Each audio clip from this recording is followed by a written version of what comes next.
Magandang araw po, welcome po sa aking bagong YouTube channel na Nov9 TV on the Spot. Real Talk, Real Fast. Nandito po tayo ngayon sa isang exclusive subdivision dito sa Tagaytay kung saan meron po tayong bagong video presentation, isang residential property na may lot area na 255 square meters. Patag na patag po ang lupa, regular cut, kaya usable po lahat. Wala pong masasayang. At ready na po for construction. Hindi nyo na po kailangang magpatambak. Ito po'y titulado, buhay po ang may-ari, kaya wala po kayong magiging problema sa documentation or sa transfer ng title. Napakatahimik po ng lugar, sariwa ang hangin, at malamig ang klima. Kaya maganda rin po ito para sa inyong retirement. Kung sakali man na gusto yung malamig na klima, dito po kayo sa Tagaytay. At tungkol naman sa seguridad, meron po itong 24 hours security. Ito pong subdivision ay kumpleto po ang amenities, gaya ng clubhouse, covered basketball court, tennis court, swimming pool, parks and playgrounds, at function hall. Mamaya po, iikutan natin yon. Okay, sa distance, location at travel time portion na po tayo. Ito pong subdivision ay along Tagaytay-Nasugbu Highway, kaya ito po ay accessible ng public transportation.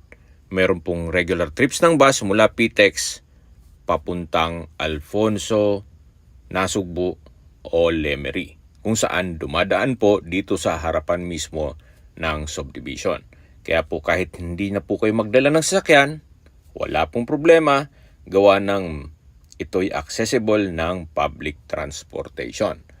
Okay, mula po sa Mindas Crossing, kung saan kumpleto na po doon, gaya ng public market, groceries, convenience store, remittance center, drugstore, banks, restaurants, at iba pang business establishments, ang distance is 800 meters lang po. Actually, pwedeng lakarin. Then, ang travel time is 3 minutes. At mula naman po sa Twin Lakes, yung pasyalan, ang distance is 8 kilometers at ang travel time is 15 minutes. Mula naman po sa Tagaytay Rotonda, ang distance is 7.6 kilometers at ang travel time is 38 minutes. Sa Tagaytay Rotonda po ay kumpleto na rin gaya ng malls, hotels and restaurants, hospital, at iba pang business establishments. So mula po sa hospital, ang distance is 7.6 kilometers lang, which is napakalapit lang po, at yan po ang dapat i-consider nyo sa paghahanap ng property. Hindi ko naman po sinasabing sakitin kayo, yan naman po'y for emergency purpose lang. At mula naman po sa Calax, silang interchange, ang distance is 22.9 kilometers at ang travel time is 49 minutes. Ang Calax po ay connecting SLEX or South Luzon Expressway, Skyway, all the way to NLEX or North Luzon Expressway at ibang parte ng Metro Manila.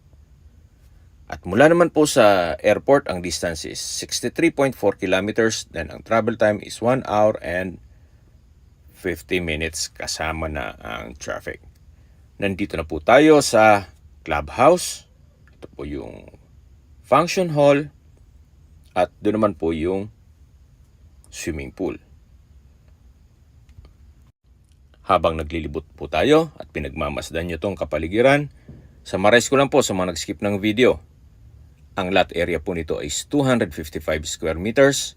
Ito po titulado, buhay po ang may-ari. At nasa loob po ito ng isang exclusive subdivision. Okay, sa presyo na po tayo. Binibenta po ito ni owner sa halagang 4.3 million pesos. Kung may mga katanungan po kayo or gusto magpaset ng tripping dito sa property to, tawag lang po kayo sa aking numero. At sa mga kababayan naman natin nasa ibang bansa, meron po akong Telegram, meron din pong Imo, Skype, Viber at WhatsApp. Same number lang po, 0917-316-3399. Sa mga nagtatanong naman po ng aming Facebook, meron po kaming Facebook page na Nov9 TV at Facebook Reels video. Makisuyo po, paki-like and follow na rin. May ibang YouTube channel po tayo na The Nov9 TV channel, Nov9 TV Listings, at Nov9 TV Official.